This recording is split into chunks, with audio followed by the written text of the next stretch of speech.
Dear student, today I am discuss about part 5 acid base salt.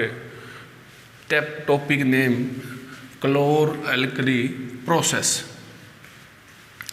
इस process से हम sodium hydroxide बनाते हैं। कैसे बनाते हैं? आपके सिलेबस में या 10th क्लास में जितने भी हमारे साल्ट हैं वो सारे के सारे NaCl से बनते हैं। सोडियम क्लोराइड जो है कि वो रॉ मटेरियल है। सबसे पहली बात यही है, रॉ मटेरियल के रूप में काम करता है। NaCl का यूज हम बेकिंग सोडा, वॉशिंग सोडा, ठीक है, और हम अनेक प्रकार के साल्ट बनाने के लिए रॉ मटेरियल के रूप में NaCl का यूज करते हैं। तो प्रोसेस का नाम है क्लोर-अल्कली प्रोसेस। तो इस प्रोसेस के अंदर हम क्या करते हैं, इस प्रोसेस से हमारा सोडियम हाइड्रोक्साइड बनता है। क्या बनता है? Sodium hydroxide. तो हम NaCl की सहायता से रॉ मटेरियल के रूप में हम यूज करते हैं। इसका हम लेते हैं एक्वस सॉल्यूशन। NaCl का हम एक्वस सॉल्यूशन लेते हैं और उसके अंदर हम इलेक्ट्रिक करंट या हम कहें इलेक्ट्रोलाइसिस इलेक्ट्रिक करंट पास करते हैं। जब NaCl के सॉल्यूशन में से सोडियम क्लोराइड का सॉल्यूशन है तो ये सॉल्यूशन इस करंट से ये आपका सब्सटेंस NaCl डिकम्पोज हो जाता है। When the electricity is passed in the NaCl aqueous solution, इस सॉल्यूशन को हम ब्राइन के नाम से भी जानते हैं। सॉल्यूशन का नाम है सोडियम, साल्ट का नाम है सोडियम क्लोराइड। ये सोडियम क्लोराइड का एक्वस सॉल्यूशन जो है ब्राइन के नाम से जानते हैं। तो अब NaCl के सॉल्यूशन में हमने इलेक्ट्रिक करंट पास किया। इस करंट ने NaCl के बॉन्ड को तोड़ दिया। तोड़ने से यहाँ पर बनता है आपका NaOH, प्लस में आपका बनता है हाइड्रोजन गैस और प्लस में आपका बनता है क्लोरीन गैस। ये गैस है तो ऊपर आपकी वेपोराइज हो जाएगी। ये आपका एक्वस फॉर्म में मिलता है। किस फॉर्म में? एक्वस फॉर्म में। Sodium hydroxide. क्या नाम इसका? Sodium hydroxide. सोडियम हाइड्रोक्साइड के नाम से जानते हैं। सिंपल है। When the electricity is passed through the aqueous solution of NaCl, हम करंट पास करते हैं एक्वस सॉल्यूशन ऑफ NaCl के अंदर। It decomposed to give the sodium hydroxide, hydrogen gas and chlorine gas. तो इस प्रोसेस को हम बोलते हैं क्लोर-अल्कली प्रोसेस। क्या बोलते हैं इसको हम? क्लोर-अल्कली प्रोसेस। NaCl का जो गाढ़ा घोल होता है उसे हम ब्राइन के नाम से जानते हैं। किसके नाम से? ब्राइन के नाम से। तो यहाँ पर इसको हम क्लोर-अल्कली प्रोसेस क्यों बोलते हैं? इसका मतलब यहाँ पर ये है, क्लोर जो शब्द आया है वो क्लोरीन गैस के लिए आया है और यहाँ पर अल्कली जो वर्ड आया है प्रोसेस के अंदर वो आया है सोडियम हाइड्रोक्साइड के कारण। सोडियम हाइड्रोक्साइड जो वाटर सोल्यूबल बेस है, this is a water soluble base known as a alkali, ठीक है, नोन एज ए एल्कली। तो क्लोरीन गैस पैदा होती है इसलिए क्लोर बोलते हैं। ये बेस बनता है यहाँ पर तो इसको हम बोलते हैं एल्कली। तो क्लोर-अल्कली प्रोसेस के नाम से जानते हैं।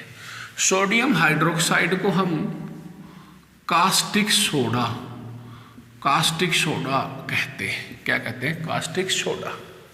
कास्टिक सोडा इसको हम बोलते हैं। Sodium hydroxide caustic soda, okay, common name में कास्टिक सोडा है। तो इलेक्ट्रिसिटी यदि हम पास करते हैं सोडियम हाइड्रोक्साइड के सॉल्यूशन के अंदर, कंसंट्रेटेड सॉल्यूशन के अंदर, जिसे हम ब्राइन के नाम से जानते हैं, तो वो डिकम्पोज हो जाता है। वो आपका नमक जो है वो डिकम्पोजिशन रिएक्शन को शो करता है।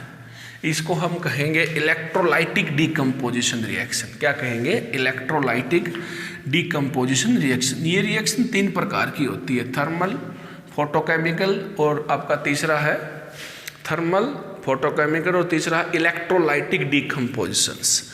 डीकम्पोजिशन है, यहाँ पर एक सिंगल सब्सटेंस है, वो यहाँ पर करंट की सहायता से 2 या 3 सब्सटेंस में डिसोशिएट हो रहा है। तो इसको यदि और ज़्यादा इंफॉर्मेटिव बनाएं तो इस रिएक्शन को हम नाम देंगे इलेक्ट्रोलाइटिक डीकम्पोजिशन। क्या नाम देंगे बेटे इसको? इलेक्ट्रोलाइटिक डीकम्पोजिशन रिएक्शन के नाम से जानते हैं। ओके, अभी इसी रिएक्शन के अंदर हमारे पास यहाँ पर एक हाइड्रोजन गैस पैदा होती है, यूजफुल आपका मॉलिक्यूल्स है, सब्सटेंस है, ये क्लोरीन गैस पैदा होती है, ये भी यूजफुल है। जब इनका अपना यूज भी है, इलेक्ट्रोलाइसिस करते हैं तो इलेक्ट्रोलाइसिस के अंदर हम एक इलेक्ट्रोलाइट लेते हैं, इलेक्ट्रोलाइट के रूप में लिया गया NaCl का घोल, एक्वस सॉल्यूशन में कंसंट्रेटेड घोल इलेक्ट्रोलाइट के रूप में लिया गया, और उसके अंदर हमने इलेक्ट्रोलाइसिस की सहायता से हमने उसको तोड़ दिया, तो हमें यहाँ पर मिलता है आपका हाइड्रोजन और क्लोरीन गैस और बेस। ये कहाँ कहाँ मिलते हैं थोड़ा और स्टडी करेंगे। हमें क्लोरीन जो गैस है वो मिलती है, क्लोरीन गैस एनोड के ऊपर। किसके ऊपर? एनोड के ऊपर। क्लोरीन के पास नेगेटिव चार्ज होता है, नॉन मेटल है, एनोड के पास पॉजिटिव। और ये हमें हाइड्रोजन गैस मिलती है कैथोड पे। ये आपका कास्टिक सोडा भी नियर बाई कैथोड पे मिलता है। सिंपल, थोड़ा सा इसको और समझने की कोशिश करेंगे डायग्राम से। देखिए स्टेटमेंट को ध्यान से सुने आप। When the electricity is passed into the aqueous solution of a sodium chloride, it decomposes to give the sodium hydroxide. To give the sodium hydroxide यानी कि कास्टिक सोडा ये हमें देता है।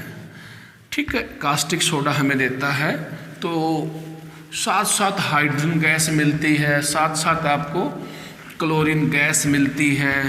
तो इन गैस का अपना एक पर्सनल यूज है, उसकी भी हम स्टडी करेंगे। पहले तो एक बार हम इसका डायग्राम बनाते हैं, उस डायग्राम से हम क्लियर करेंगे कि ये क्लोरल-अल्कली प्रोसेस कैसे है।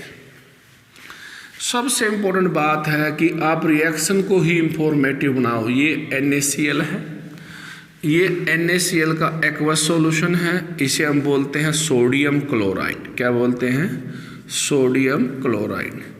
ये सोडियम क्लोराइड का कंसंट्रेटेड घोल है, इसे हम ब्राइन के नाम से जानते हैं। इस रिएक्शन के अंदर हम करंट पास करते हैं और डीकम्पोजिशन करते हैं, तो मैं इस रिएक्शन का नाम लिख देता हूं यहाँ पर electrolytic decomposition reaction. Decomposition reaction तो ये टूट जाता है, आपको सभी को पता है, यहाँ पर कास्टिक सोडा देगा, साथ में हाइड्रोजन गैस देगा और देगा यहाँ पर क्लोरीन गैस। ये आपका एनोड पे मिलेगा और ये आपका हाइड्रोजन गैस कहाँ मिलेगा? कैथोड पे। एनोड पे पॉजिटिव चार्ज होता है, कैथोड पे नेगेटिव चार्ज। ये भी आपका कहाँ मिलेगा? कैथोड के ऊपर, कैथोड के नियर बाई एरिया में मिलेगा ये भी। ठीक है, तो इस रिएक्शन का नाम है electrolysis reaction. Electrolysis reaction, electrolysis reaction. देखिए इलेक्ट्रोलाइसिस के लिए सबसे पहले हमने ले लिया एक इलेक्ट्रोलाइटिक टैंक। इलेक्ट्रोलाइटिक टैंक के अंदर, उसके अंदर डाल दिया हमने इलेक्ट्रोलाइट, जैसे कि NaCl। यहाँ पर हमारा इलेक्ट्रोलाइट NaCl है, ये NaCl का घोल है। ठीक है, उसमें 2 प्लेट डाल दी हमने, एक प्लेट का नाम है एनोड, एक का नाम है कैथोड। ये मान लिया हमने एनोड है और ये मान लिया हमने कैथोड है, और ये जो घोल है वो किसका है? NaCl का घोल है, NaCl सॉल्यूशन। ठीक है, तो हमने करंट पास करनी है, तो करंट की सप्लाई बैटरी की सहायता से होगी। तो ये आपकी बैटरी की सहायता से करंट की सप्लाई करते हैं। यहाँ पर हम बैटरी लगाते हैं, पॉजिटिव नेगेटिव, पॉजिटिव नेगेटिव, ये पॉजिटिव और ये नेगेटिव। ओके, तो सिस्टम सी बात है कि हमारा जो करंट की सप्लाई कर दी, हमने NaCl का घोल ले लिया जिसको हम बोलते हैं इलेक्ट्रोलाइट। इलेक्ट्रोलाइट के अंदर अब इस NaCl के सॉल्यूशन के अंदर क्या है, आयन है। क्या है, आयन। इस यहाँ से करंट चलेगा वायर के माध्यम से इस प्लेट में, प्लेट से इस सॉल्यूशन में क्यों, क्योंकि इसके अंदर आयन है, आयन से फिर इसके अंदर ऐसे क्लोज सर्किट बन जाएगा आपका। ये क्या बन जाएगा, ये क्लोज सर्किट। मेरा कहने का मतलब ये क्या है कि जैसे करंट आएगा तो NaCl का जो सॉल्यूशन है वो सॉल्यूशन इस करंट से वो डिकम्पोज होगा और क्या बनाएगा, NaOH और H2 और Cl2। तो यहाँ पर गैस जो बनेगी, उस गैस के बबल्स की फॉर्मेशन होगी। तो ये जो एनोड की तरफ गैस होगी ये होगी क्लोरीन गैस, और जो कैथोड की तरफ जो गैस होगी सॉल्यूशन के अंदर वो होगी हाइड्रोजन गैस। और नियर बाई यहाँ पर ही आपको मिलेगा कास्टिक सोडा। क्या मिलेगा, कास्टिक सोडा, NaOH। ये तो आपका एक्वस फॉर्म में है। किस में है, ये एक्वस फॉर्म में। NaOH जो है वो एक्वस फॉर्म में है, ये गैसियस फॉर्म में है, ये गैसियस फॉर्म में है। तो गैस जो है सॉल्यूशन के अंदर बबल्स की फॉर्मेशन करती है। तो ये जो बबल्स हैं हाइड्रोजन गैस के हैं, ये जो बबल्स हैं ये एनोड पे, ये आपके क्लोरीन गैस के हैं। तो यहाँ से करंट जाएगा इसमें, प्लेट में जाएगा, वापस करंट इसमें आ जाएगा। यहाँ से करंट जाएगा, इस सॉल्यूशन में क्या है, आयन है, आयन के माध्यम से करंट प्लेट में जाएगा और वापस क्लोज सर्किट बन जाएगा। ये पूरा क्लोज पाथ बन जाएगा। तो यहाँ पर हमने ये स्टडी कर लिया कि NaCl का एक्वस सॉल्यूशन है, उसके अंदर यदि करंट पास कर दें तो वो टूट जाता है। टूटने के पश्चात हाइड्रोक्साइड आयन देता है, हाइड्रोजन गैस देता है, क्लोरीन गैस देता है। ओके, तो इस रिएक्शन को हम बोलते हैं क्लोर एल्कली प्रोसेस। क्यों बोलते हैं, क्योंकि इस रिएक्शन का जो प्रोडक्ट है उस प्रोडक्ट में क्लोर शब्द आया क्लोरीन के लिए, और अल्कली जो वर्ड है वो इंडिकेट करता है सोडियम हाइड्रोक्साइड को, water soluble base. Water soluble base इसमें प्रोडक्ट के रूप में रिलीज होता है, क्लोरीन गैस रिलीज होती है। तो इस पूरी प्रक्रिया को बोलते हैं हम क्लोर एल्कली प्रोसेस। क्लोर वर्ड इसके लिए आया है, क्लोरीन के लिए, और एल्कली वर्ड आया है आपका वाटर सोल्यूबल बेस के लिए। Okay, alkali, this is known as a electrolytic decompositions. ठीक है, NaOH को हम कास्टिक सोडा के नाम से भी जानते हैं। अब इनके हम यूज पढ़ेंगे, क्या यूज है, हाइड्रोजन गैस के क्या यूज हैं, क्लोरीन गैस के क्या यूज हैं, क्योंकि इसके अंदर जो तीनों प्रोडक्ट हैं वो यूजफुल प्रोडक्ट हैं। यूजफुल प्रोडक्ट H2 का भी अपना यूज है, O2 का, आपका Cl2 का भी अपना यूज है। तो 1 बाय 1 करके हम यूज पढ़ते हैं। ठीक है, तो देखिए H2 और Cl2, सबसे पहले हम ले लेते हैं Cl2 गैस का क्या यूज है। इसको आप पॉज करके नोट करें, डायग्राम बनाएं, केमिस्ट्री डायग्राम से ही सोल्व करें आप। केमिकल रिएक्शन का मैक्सिमम यूज करें स्टूडेंट। ठीक है, तो हमारे पास जो प्रोडक्ट आए हैं, ठीक है, उन प्रोडक्ट में देखिए पहला मैंने यूजफुल प्रोडक्ट ले लिया यहाँ पर क्लोरीन गैस। जो क्लोरीन गैस जो है उसका हम यूज़ करते हैं वाटर ट्रीटमेंट में, वाटर ट्रीटमेंट में, वाटर प्यूरिफिकेशन के अंदर वाटर को हम प्यूरिफाई करते हैं, वाटर को जर्म फ्री करते हैं, वाटर को हम जर्म फ्री करते हैं प्यूरिफिकेशन के लिए, ट्रीटमेंट के लिए, वाटर ट्रीटमेंट के लिए। सिंपल है, वाटर ट्रीटमेंट के लिए हम इसमें यूजरम फ्री करते हैं। कैसे फ्री करते हैं, उसमें पास कर देते हैं वाटर ट्रीटमेंट। इसको दूसरे वर्डों में हम लिख सकते हैं वाटर ट्रीटमेंट के लिए। ठीक है, वाटर को जर्म फ्री करते हैं, प्योरीफाई वाटर को। क्लोरीन गैस का एक महत्वपूर्ण यूज ये है। दूसरा, आपको पता है कि H2+ में Cl2 से बनता है HCl। तो हम कह सकते हैं कि HCl बनाने के लिए, HCl एक आपका एसिड, स्ट्रॉन्ग एसिड HCl बनाने के लिए क्लोरीन गैस का यूज करते हैं। तीसरा हम यहाँ पर बताएं तो क्लोरीन गैस की सहायता से CFC क्लोरोफ्लोरोकार्बन का फॉर्मेशन होता है CFC, क्लोरो आ गया क्लोरीन के लिए। और हम यहाँ पर बता दें आपको कि क्लोरीन गैस का उपयोग PVC, तो पॉलीविनाइल क्लोराइड, ये पाइप होते हैं प्लास्टिक से रिलेटेड है, पॉलीविनाइल क्लोराइड लिखते हैं इसकी फुल फॉर्म पॉलीविनाइल क्लोराइड्स, ठीक है, PVC पाइप्स बनाने के लिए और आपका CFC क्लोरोफ्लोरोकेमिकल्स बनाने के लिए हम यूज करते हैं। पेस्टिसाइड और डिसइंफेक्टेंट स्विमिंग पूल में यूज करते हैं, इसका यूज स्विमिंग पूल में क्लोरीन गैस पास कर देते हैं तो जर्म्स आपके उनकी किलिंग हो जाती है, उनकी ग्रोथ रुक जाती है, तो क्लोरीन गैस का हम यूज करते हैं। तो हम बता सकते हैं स्विमिंग पूल के अंदर भी हम क्लोरीन गैस पास कर देते हैं तो वाटर प्योरीफाई हो जाता है, तो उस पानी का हम बार बार यूज करते हैं 3 टाइम्स 4 टाइम्स, ओके, तो 3-4 टाइम्स उसका आसानी से यूज़ कर सकते हैं।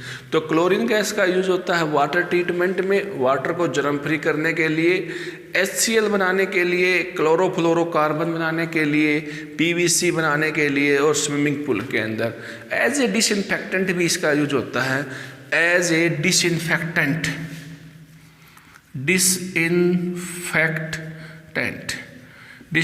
जैसे फिनाइल होगी, फिनाइल होगी ना, वो डिसइंफेक्टेंट है तो वो किलिंग करती है बैक्टीरिया की, तो एज ए डिसइंफेक्टेंट भी इसका हम यूज़ करते हैं।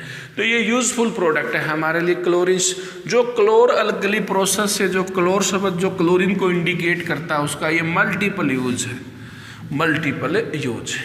ऐसे ही हमारा इसी के अंदर आ जाता है हाइड्रोजन गैस का क्या यूज है? हाइड्रोजन गैस का सबसे अच्छा यूज तो यही है H2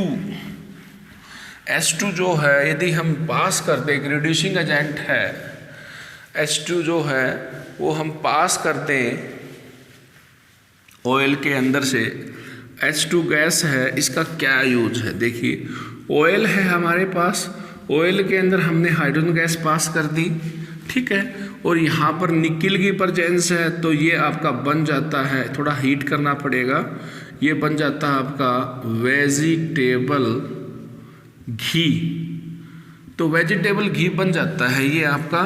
तो सबसे पहले उपयोग इसका यही है वेजिटेबल घी बनाने के लिए, ठीक है, और इसी को हम बोलते हैं मार्जिन, मार्गरीन्स। तो मार्गरीन के नाम से इसको हम जानते हैं, मार्गरीन के नाम से यहाँ पर मार्गरीन आएगा, जिसको हम मार्गरीन के नाम से, इसको हम वेजिटेबल घी के नाम से जानते हैं, ठीक है, मार्गरीन के नाम से इसको हम जानते हैं। फ्यूल के रूप में, फर्टिलाइज़र के रूप में हम देखो H2 गैस का उपयोग हम फ्यूल के रूप में करते हैं। तीसरा जो उपयोग है वो एज ए फर्टिलाइज़र के रूप में यूज करते हैं, ठीक है। चौथा जो यूज है H2 का एज ए रिड्यूसिंग एजेंट के रूप में यूज करते हैं। ऑयल से घी बनाने के लिए, जिसे हम मार्गरीन के नाम से जानते हैं, मार्गरीन वेजिटेबल्स घी, ठीक है, मार्गरीन्स। फ्यूल के रूप में इसका यूज करते हैं रॉकेट के अंदर, आपका फर्टिलाइज़र बनाने के लिए, और आपका H2 का यूज किया जाता है as a reducing agent, okay. तो ये हमारे यूज हैं आपका H2 का, ठीक है, H2 के हमारे ये यूज हैं। ऐसे ही हमारे पास जो कास्टिक सोडा है, सोप बनाने के लिए, कोई मेटल है उसमें ग्रीस लगा हुआ है, यानी कि वो क्लीनिंग नहीं है, कास्टिक सोडा है, स्ट्रॉन्ग बेस है, तो हम कह सकते हैं कि NaOH का यूज डीग्रीसिंग मेटल के लिए किया जाता है। सोप डिटर्जेंट बनाने के लिए हम इसका यूज़ करते हैं, पेपर बनाने के लिए, ठीक है। तो NaOH इसका यूज, सबसे पहला यूज आया हमारा सोप बनाने के लिए, दूसरा यूज हमारा इसका पेपर बनाने के लिए। देखिए सोप कैसे बनती है, ये हमारे पास ऑयल है और इस ऑयल के अंदर हमने डाल दिया बेस, क्या डाल दिया? बेस। और हमारी ये बन जाती है सोप, RCONA, ये बन जाती है सोप, और इसको हम बोलते हैं ग्लिसरॉल। क्या बोलते हैं? ग्लिसरॉल। ये सोप है जिसे हम लेक्स लाइवबॉय बोलते हैं। तो ये सोप की रिएक्शन है और इसमें बेस का यूज हुआ है, तो हम कहेंगे कि कास्टिक सोडा जो इसका यूज है वो सोप बनाने के लिए किया जाता है। यूजी जो पे कास्टिक सोडा, इसका ये नाम ध्यान रखने वाला है, कास्टिक सोडा।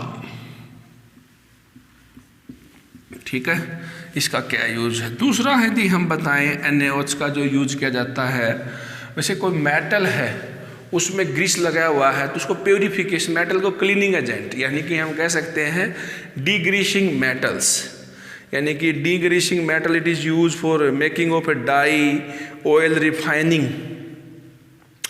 तो यहाँ पर डीग्रीसिंग मेटल्स के रूप में, ग्रीसिंग मेटल के रूप में इसका प्रयोग किया जाता है। और मैंने आपको बताया था डाई बनाने के लिए ऑयल की जो रिफाइनरी होती हैं, ऑयल रिफाइनरी के अंदर डाई बनाने के लिए ऑयल रिफाइनरी के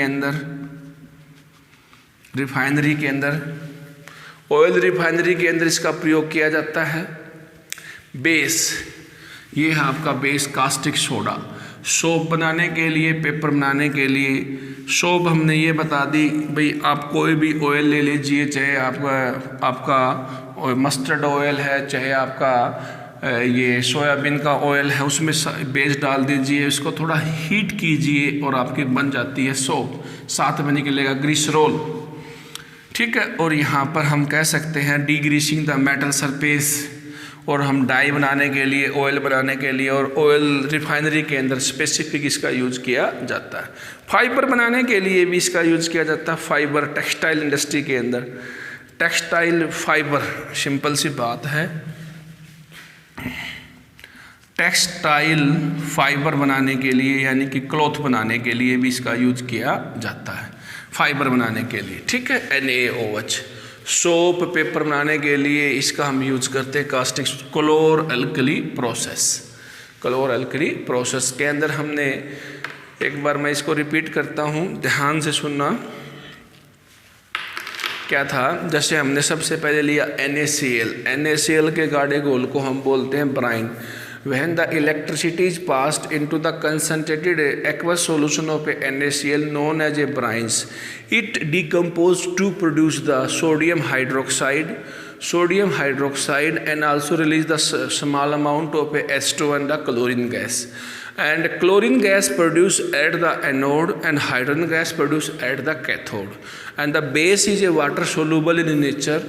तो so it is known as a chlor alkali process. हम कह सकते हैं कि इसमें क्लोरीन गैस पैदा होती है, तो क्लोर उसके लिए हम यूज कर रहे हैं। वाटर सोल्यूबल बेस है तो इसके लिए हम यहाँ पर अल्कली यूज कर रहे हैं। जितने भी प्रोडक्ट हैं सारे यूजफुल प्रोडक्ट हैं, चाहे वो कास्टिक सोडा हो, चाहे हमारे पास H2 गैस हो, ठीक है, चाहे हमारे पास यहाँ पर क्लोरीन गैस हो। क्लोरीन गैस का यूज होता है वाटर ट्रीटमेंट के लिए, क्लोरोफ्लोरोकार्बन बनाने के लिए हम ये कह सकते हैं, और CFC जिसको के नाम पॉलीविनाइल क्लोराइड बनाने के लिए इसका प्रयोग किया जाता है। वाटर को प्योरीफाई करने के लिए स्विमिंग पूल में इसका यूज किया जाता है क्लोरीन का, डिसइंफेक्टेंट के रूप में भी इसको हम यूज करते हैं। This is a chlor alkali process. ये उनके स्पेसिफिक यूज हैं। ठीक है, आप इसको NCERT से स्टडी करें, बहुत अच्छा दे रखा है। डायग्राम इम्पोर्टेंट है, डायग्राम के अंदर आप स्पेसिफिक सिंपल शब्दों में बताता हूँ फिर एक बार डायग्राम आपका, कि हमारे पास एक इलेक्ट्रोलाइट है, हमारे पास क्या है, इलेक्ट्रोलाइट। ये NaCl का इसमें घोल है, ये NaCl है, ये NaCl का घोल है, सॉल्यूशन है, जिसको हम इलेक्ट्रोलाइट बोलते हैं। दो प्लेट होंगी, एक कैथोड होगी और एक क्या होगी, एनोड। दोनों को हम इलेक्ट्रिसिटी से पास कर देंगे, तो बैटरी से कनेक्ट कर दिया। बैटरी से कनेक्ट करने के बाद करंट आएगा और करंट से ये सॉल्यूशन आपका NaCl टूट जाएगा, और ये NaCl के टूटने से हमें मिलता है करंट से तो NaOH, H2 और Cl2।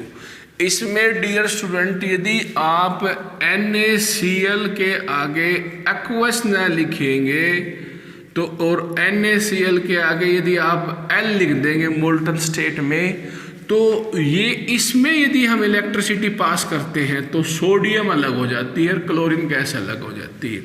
तो ये आपका क्लोर एल्कली प्रोसेस नहीं है, इसको हम बोलते हैं एक्सट्रैक्शन ऑफ मेटल। यहाँ पर एक्वस फॉर्म में लेना पड़ेगा, ब्राइन लेना पड़ेगा NaCl मोल्टन ले लिया तो प्रोसेस गलत हो जाएगा।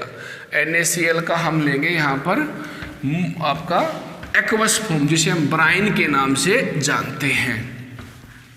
तो when the electricity is passed into the concentrated and aqueous solution of a brine या NaCl, it decomposes to produce the sodium hydroxide at cathode and chlorine at a anode, ठीक है, and also known as a chlor alkali process. आप इस बात को भी note करें, जितने भी आपके कंपाउंड हैं चाहे NaCl से ही बनेंगे, चाहे आपका वो कास्टिक सोडा हो, चाहे आपका वो मीठा सोडा हो NaHCO3, चाहे आपका वो वॉशिंग सोडा हो Na2CO3 10 मोल वाटर। ये हमने स्टडी कर लिया कास्टिक सोडा। अगले लेक्चर के अंदर हम स्टडी करेंगे मीठा soda. Okay, thank you very much. सबसे इम्पोर्टेंट आर्टिकल है जो 3 नंबर का आता है, chlor alkali process. Thank you very much.